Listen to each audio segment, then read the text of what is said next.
Welcome along to the latest edition of Shootout, brought to you by the all-new Nissan Rogue, redesigned, redefined, where we debate all the top soccer stories with the one and only Greg Brady in Canada. And the title looks sealed, but below it is getting very interesting, Greg. Incredibly so, yeah. Second through about seventh has some intrigue and some names I don't think you or I foresaw. A West Ham in the mix, even Everton in the mix. And we've got Champions League round of 16 underway, so FA Cup quarterfinals coming. It's spring is on the way. Is the long, cold winter of 2021 we'll discuss for decades, but spring is on the way. You can tell by how the fixture list is coming together. Games are coming thick and fast. And you're right, the Champions League is up and running, the business end, the knockout stages. So we're asking this.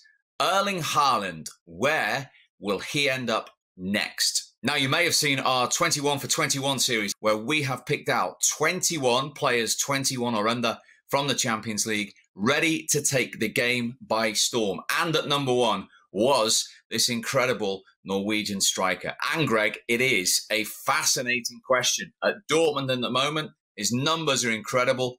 Where does he go next?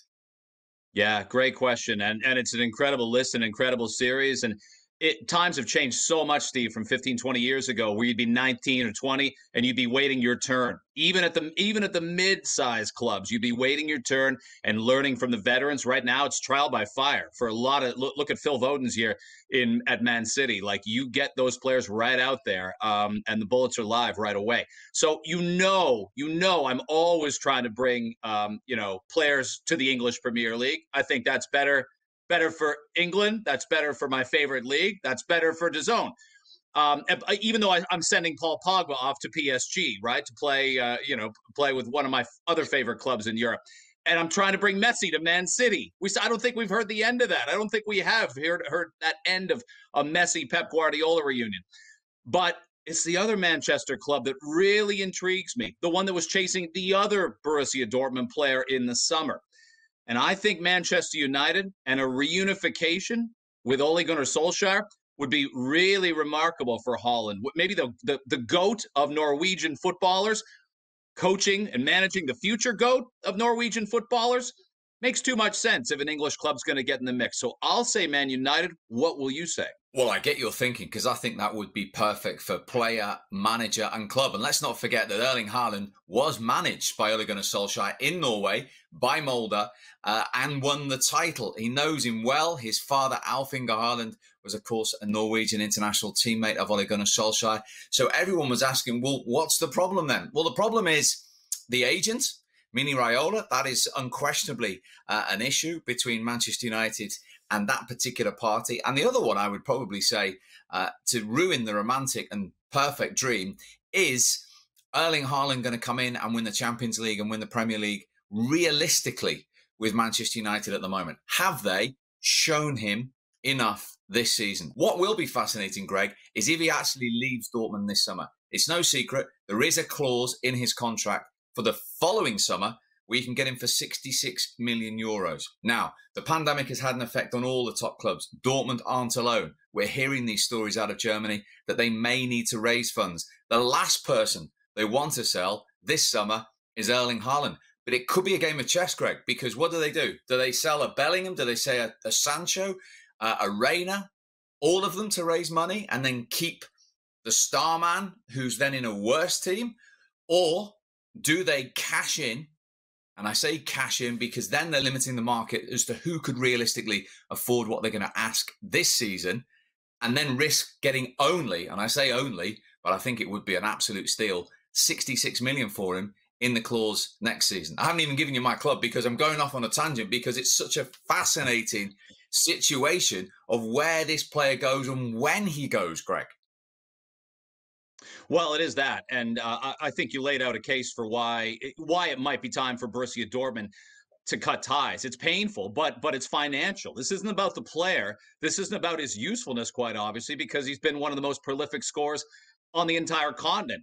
But this is about money right now. Borussia Dortmund's been in the Champions League for 8 of the last 9 years. They're 6th in the Bundesliga right now. I mean, I don't think people see a path through for them to win the Champions League, and I don't know that there's a path through to get back up to top 3, top 4. It's a lot more competitive Bundesliga. Borussia Dortmund has to make some hard financial decisions, and they've become a big club in terms of results, but not necessarily in terms of the financial backing. They have to grow their stars. They can't go and throw money at this problem they've got right now with consistency in the Bundesliga and go after it. So the best way to retool and reboot, and I think they recognize that, is to sell their best player. It's an unfortunate fact of life when you're not one of the big giants in Europe, Steve.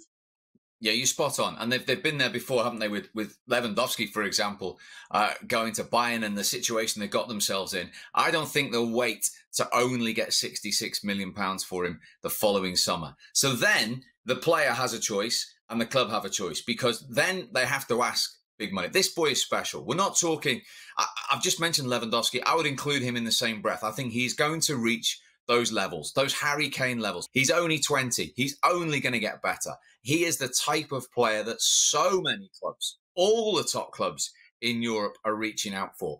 But if it's this summer and it's Dortmund who are asking the fee and it's not 66 million euros in that clause for the following summer, I think it limits the market. I think Manchester United might be priced out of it, even as I say, if from the player and the agent's point of view, you've got those obstacles to overcome. I don't think Barcelona and Real Madrid are in the market to pay that money this season. Your old friends, Paris Saint-Germain, would be. But would he go to Paris Saint-Germain? So you're limiting the options. Who has the money? Who has an opening in that position? Who has a manager who would take Haaland to another level? It's in Manchester, but it's not the red side. It's City. He would improve Manchester City, and that is a difficult thing to do. We are looking at the runaway Premier League leaders without Kevin De Bruyne. He's close to a comeback. We are looking at the runaway Premier Leaguers without Sergio Aguero, who hasn't scored a Premier League goal in over a year. And they are still on the verge of a double-digit lead at the top. Imagine Erling Haaland going in there. On Shootout, Greg, we've spoken so many times about Manchester City and their Premier League titles and their domestic cups and the obsession. And it is becoming an obsession now with the owner, with the bosses, and with Pep Guardiola of the Champions League. We'll wait and see this season whether they can get over the line. I think if you put Erling Haaland into that team at the moment, they win the Champions League. They don't just win it once. I think they win it again. He is that good. Imagine him with Pep Guardiola. Finance, not a problem for Manchester City this summer. Opening, yes, because we know what Sergio Aguero is up to with his contract. But if you put the Bernardo Silvas and the Sterlings and the De Bruynes with Haaland, with this kid who scored 23 and 23 for Dortmund, imagine what he'd score in the blue of City. It's frightening for all of the fans, Greg. He could get 40, 50 goals in all competitions. It's not impossible. And you laid out the season City's had. They're eligible, obviously, for all 4 trophies right now. They haven't had to take the foot off the gas, if you will, in any of their particular competitions. And yeah, it feels like maybe it's one or the other. I'd ask you this, because it's just occurring to me. Let's say City win the Champions League this year. Let's say they finally climb up that European mountain, starting with obviously the round of 16 now and moving forward, and they win in Istanbul in the spring. More likely or less likely they go after Haaland, because then they've achieved it. Then they're almost rewarding the group that won the Champions League to stay together. I almost think it's almost better for Man United's chances to nab Haaland if Man City win this year and they're a little bit fat and satisfied with what they've accomplished. Great question, but I disagree with you. If City were to win the Champions League without a recognised striker, because Aguero might come back for the quarter-final, semi-final and final, let's say. He hasn't featured in the group stage. He hasn't featured in the Premier League, and they're running away with it. And Jesus will get the odd goal and play their part. They would see that as a magnificent success without a top centre-forward. And the one thing Pep Guardiola has done at every club, when he's won the league at Barcelona, when he's won the league at Bayern, when he's won it here in the UK with Manchester City, he wants to improve. He does not rest on his laurels. That foot is always on that accelerator.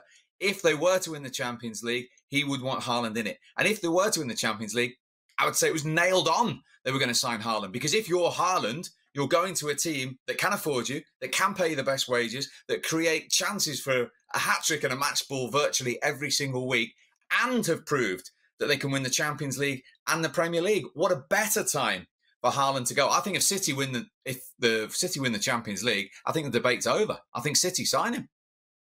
Interesting. And I think for Man United, Solskjaer has to play that, we knew each other when card. He has to play that father figure card. He has to play the Norwegian international. Maybe a phone call from Torre Andre Flo. Loved him at Chelsea, Steve. Loved him in the late 90s. I watched him play at Euro 2000. There's a method to the madness here, though, with Man United. And they have to stay in Champions League to be eligible. And as we know right now, it's all to play for. There's 5 clubs that could finish second, but there's 5 clubs that could finish 6th in the Premier League right now. And that's not where you want to be if you want to make a big summer transfer signing with someone who clearly is destined to play a lot of Champions League football in the next decade to come. Absolutely. And let's not forget, talking to Norwegians, his father, Erling Haaland, finished his career in the Premier League at Manchester City. He suffered with injuries. He had that famous clash, of course, with Roy Keane going back to his Leeds United days. Erling Haaland was born in Leeds when Erling Haaland played in that city. He ended in the blue side of Manchester. Would that add a romantic side to it as well, following in his father's footsteps and taking City to another level? Who knows? It's a fascinating discussion, but we are back with the Champions League and the Europa League in the knockout stages. The only place you will see them right here on DAZN.